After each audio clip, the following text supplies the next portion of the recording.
Journalism काफ़ी पुराने दौर से रहा है और अब भी है और चलता रहेगा। लेकिन जर्नलिज़म का जो ये दौर देखने को मिला है, ये कुछ अजीब दौर है। जर्नलिज़म जो होता है वो बिल्कुल फ्री होता है, जिसे चौथा स्तंभ कहा जाता है। लेकिन इसके बावजूद पहले जर्नलिज़म को सामने आने के लिए किसी कंपनी की, किसी अखबार की, किसी चैनल की ज़रूरत होती है। लेकिन वक्त बदला, वक्त बदलने के बाद सोशल मीडिया आया। सोशल मीडिया के आने के बाद अब किसी की आवाज़ को दबाया नहीं जा सकता, जिस तरह से देखा जा रहा है। बात कर रहे हैं एनडीटीवी के सीनियर जर्नलिस्ट रहे रवीश कुमार की, कि रवीश जो कि जिनकी एक पहचान बन गई थी अपनी सच्चाई को लेकर, और बात कहते हुए गोदी मीडिया की तरह वो बात नहीं करते थे। लेकिन वक्त ऐसा आया कि उनके बैनर को ख़रीद लिया गया, लेकिन उसके बावजूद उन्होंने अपनी आवाज़ को बदलने नहीं दिया, बिकने नहीं दिया, और इस वक्त वो सोशल मीडिया के ज़रिए अपनी आवाज़ और दुनिया की सच्चाई लोगों के सामने रख रहे हैं। इसी मौजू पर, इसी सब्जेक्ट टॉपिक पर बात करने के लिए आज हमारे साथ मौजूद है सीनियर जर्नलिस्ट मोहम्मद अहमद काज़मी, जो कि किसी तारुफ़ के, किसी इंट्रोडक्शन के मोहताज नहीं है। बहुत से बैनर में काम करते रहे, इनके न्यूज़पेपर में काम करते रहे, बहुत से चैनलों में इराक़ वार इन्होंने कवर किया, और आज ये भी सोशल मीडिया के ज़रिए अपने चैनल मीडिया स्टार वर्ल्ड के ज़रिए लोगों के सामने दुनिया की सच्चाई, इंटरनेशनल अफेयर्स रख रहे हैं। मोहम्मद अहमद काज़मी, बहुत बहुत स्वागत है आपका, खैर मकदम है विविध विचार में। सबसे पहले ये जानना चाहेंगे कि आपने जर्नलिज़म के बहुत से दौर आप सीनियर रहे हैं, और रवीश कुमार के वक्त से ही आप भी जर्नलिज़म करते आ रहे हैं। तो क्या जिस तरह से जर्नलिज़म में बदलाव देखने को मिला है, ये कहाँ तक क्या लग रहा है आपको? ये ऐसे पहला कभी भी रहा है या अभी या कैसा हुआ है? देखिए, जर्नलिज़म का असल काम ये है कि समाज में कोई बुराइयां हों तो उसको निशानदेही करे, वो ठीक कराने की कोशिश करे। सरकार का सिस्टम अगर ठीक से काम ना कर रहा हो तो उसकी निशानदेही करे, उसे ठीक कराए, ताकि लोगों का वेलफेयर, डेमोक्रेसी में जो होना चाहिए वो लोगों का वेलफेयर हो सके, उनके काम ठीक चल सकें, मुल्क ठीक से चले। और जैसा कि आपने कहा जर्नलिज़म चौथा स्तंभ, ये बिल्कुल आपने सही कहा। अब बड़े अफसोस की बात है कि अब सेंट्रल लॉ मिनिस्टर किरण रिजिजू जी भी अब इसको चौथा स्तंभ नहीं मानते। वो बाकायदा, उन्होंने तकरीबन कुछ महीने पहले की बात है कि अहमदाबाद में उन्होंने एक कॉन्फ्रेंस को एड्रेस करते हुए कहा कि लेजिस्लेचर, एग्जीक्यूटिव और जुडिशरी को टीम के तौर पर काम करना चाहिए, यानी आप हमारे इशारे पर काम करोगे। उन्होंने मीडिया का नाम नहीं लिया, क्योंकि मीडिया अब गोदी मीडिया हो गया। जो मेन स्ट्रीम मीडिया जिसे कहा जाता था, जिसकी बड़ी इज्जत थी, वो अब सिर्फ़ और सिर्फ सरकारों को खुश करने, सरकारों की खराबियों, कमियों को छुपाने, और जो लोग डेमोक्रेसी की मांग करते हैं, जो लोग सच्चाई की बात करना चाहते हैं, उनको क्रश करने, उन्हें दबाने का काम कर रहे हैं।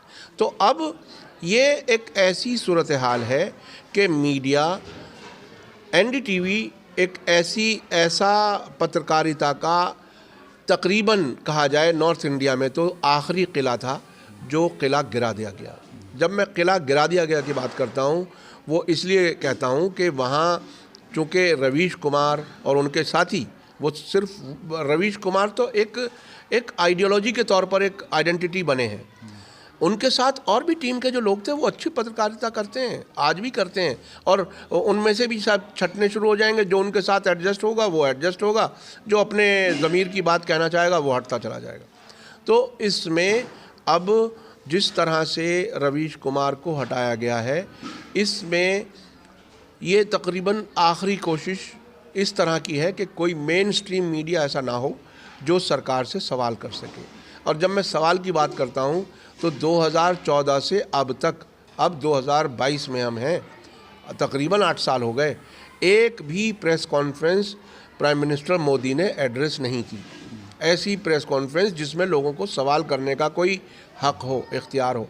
तो इस किस्म की सरकार के दौर में, जहाँ उनके दोस्त अडानी, अंबानी या उन जैसे और लोग मीडिया को ख़रीद करके अपने हाथ में चला रहे हैं, तो मीडिया का वो रोल तकरीबन ख़त्म हो गया। लेकिन एक जिसे कहते हैं एक अच्छी बात इसमें ये हुई है कि सोशल मीडिया ने काफ़ी हद तक रिप्लेस किया है और अब लोग टेलीविज़न घरों में बंद रखते हैं और अपने मोबाइलों पर सोशल मीडिया से बहुत सी इन्फॉर्मेशन लेना चाहते हैं और वो अपनी पसंद के पत्रकारों का काम देखना चाहते हैं, समझना चाहते हैं। तो ये एक है, लेकिन एक और उसमें सरकार की तरफ से कई बार ऐसे इशारे आ चुके हैं कि इस सोशल मीडिया को भी वो कंटेन करेंगे। हो सकता है करें, हो सकता है अब नहीं तो आने वाले वक्त में करें।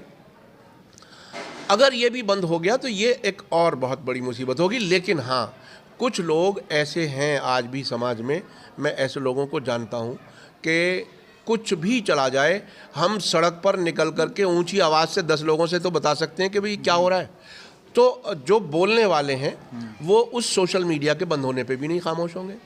जो बोलने वाले हैं आज भी खामोश नहीं है, वो अपना काम करेंगे। लेकिन अब समाज की बड़ी जिम्मेदारी है। समाज को चाहिए कि ऐसे लोगों को जो उनकी नुमाइंदगी करते हैं सच बोलने में, जो लोग डरे हुए हैं उनकी नुमाइंदगी करते हैं, उनकी हिम्मत अफजाई करनी चाहिए। अब हिम्मत अफजाई किस तरह से हो, उनके वीडियोस ज़्यादा से ज़्यादा शेयर करें, उनको अगर कोई सपोर्ट कर सकता है तो वो सपोर्ट करे, और जिस तरह से भी उन लोगों को जो उस सच्चाई की मशाल को जलाए रखना चाहते हैं उनके लिए काम करने की ज़रूरत है, उनको सपोर्ट करने की ज़रूरत है। मैंने अभी रिसेंटली एक इंटरव्यू देखा रवीश कुमार का, जो अजीत अंजुम ने किया, अपने घर की छत पर वो कर रहे थे, अभी 2-3 दिन पहले की बात है। तो मैं रवीश कुमार की बॉडी लैंग्वेज पढ़ने की कोशिश कर रहा था।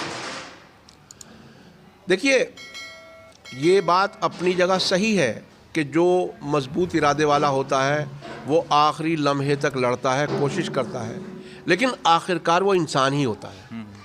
इस बात को हमें याद रखना चाहिए कि आखिरकार वो इंसान ही होता है। मैंने जब उसको ये कहते हुए देखा कि मैं जब आखिरी दिन ऑफिस में गया तो मैं सब जगह सारे स्टाफ से मिला, मैं उस कमरे में भी 2 मिनट रुका जहाँ मैं बैठता था, सबको मैंने देखा, महसूस किया।